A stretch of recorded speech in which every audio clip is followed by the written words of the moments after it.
श्री स्वामी समर्थ मैत्रिणींनो, आजच्या व्हिडिओमध्ये तुमचे स्वागत आहे। आणि माझी देवपूजा वगैरे झालेली आहे, सडा रांगोळी घरातलं बाकीचं सगळं आवरलेलं आहे, कपडे सुद्धा धुवून झालेले आहेत। आणि मी आता बनवत आहे चपाती भाजी, काही नाही डाळ कांदा चपाती बनवणार आहे।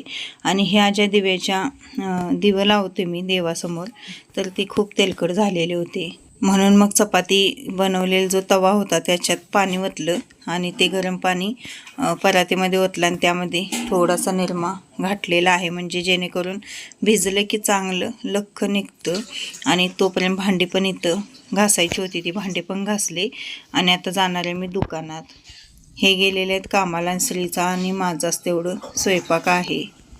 मग आम्हाला दोघांना भात नसला तरी पण चालतो, मला लागतो भात, पण श्रीला नसला तर चालतो। मग एकट्यासाठी कुठं करायचं म्हणून केलाच नाही। आणि त्यानंतर दुकानात येऊन एक टॉप पूर्ण करायचा होता, तर तो केला। ते कस्टमर आलेलं होतं, ते इंचलंजीचं कस्टमर होतं, तर त्याने दोन्ही टॉप ते घेऊन गेलेले आहेत।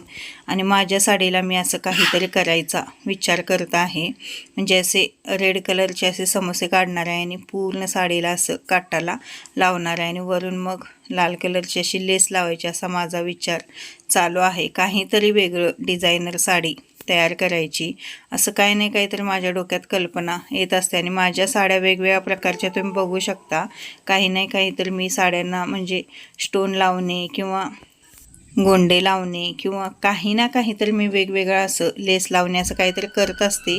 त्याच पद्धतीने या साडीला सुद्धा मी थोडंसं वेगळं करणार आहे। आणि हे जे ब्लाऊज मी काल शिवायला घेतलं होतं ते आज पूर्ण कंप्लीट झालेलं आहे। आणि त्यानंतर सगळं आवरून मग संध्याकाळी आम्ही आलेलो उरसामध्ये, तर अजून पाळणे वगैरे आहेत।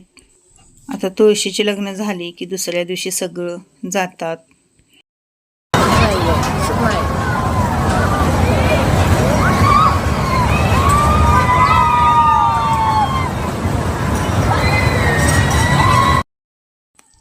दोन ठिकाणी पाळणे आलेले होते। आता हे जे आहे हे आमच्या घरापासून खूपच जवळ आहे आणि इथं या पाळण्यांचा दर कमी आहे, 30 रुपये परत 50 रुपये एवढाच दर आहे। आणि खाली गावात जे पाळणे आहेत त्यांचा 100 रुपये 200 रुपये असं दर होते। त्यामुळे ह्या भागची जी लोक आहेत ते इथं स्वस्तात मस्त असे पाळणे आलेले होते, त्यामुळं सगळी इथंच गेलेली होती। मी तर जवळजवळ उरूस चालू होऊन 10-12 दिवस झाले, पण आजच आलेले आहे।